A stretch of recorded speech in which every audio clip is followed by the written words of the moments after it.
दूसरा powerful lesson, 40 से 70 का नियम, द 40 से 70 रूल। क्या आप भी उस परफेक्ट इन्फॉर्मेशन का इंतजार करते हैं?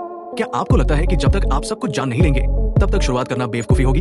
यही वो जगह है जहां हम फंस जाते हैं। पीट हॉलिंस इस किताब में पूर्व अमेरिकी सचिव कॉलिन पॉवेल के एक मशहूर नियम का जिक्र करते हैं, जिसे 40 से 70 नियम कहा जाता है। इसका मतलब है कि आपको कभी भी तब तक इंतजार नहीं करना चाहिए जब तक आपके पास 100% जानकारी ना हो।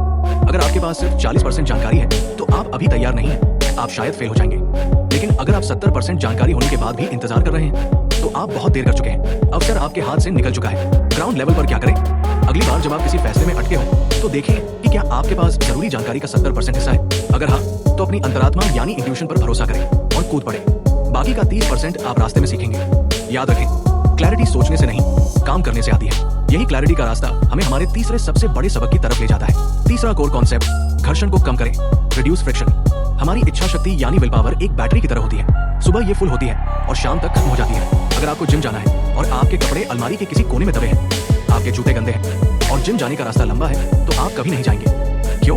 क्योंकि आपके और आपके काम के बीच बहुत ज्यादा फ्रिक्शन यानी घर्षण है। पीट हॉलिंस समझाते हैं कि जो लोग बहुत कुछ कर पाते हैं वो ज्यादा अनुशासित नहीं होते, बल्कि वो अपना माहौल ऐसा बनाते हैं जहां काम करना आसान और आलस करना मुश्किल हो जाए। इम्प्लीमेंटेशन स्ट्रैटेजी क्या हो? अपने वातावरण को डिजाइन करें।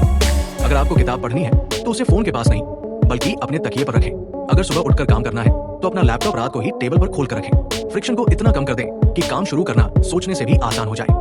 जब आप फ्रिक्शन कम कर लेते हैं तब आप उस जादुई पल में पहुंचते हैं जहां शुरुआत करना ही सब कुछ होता है।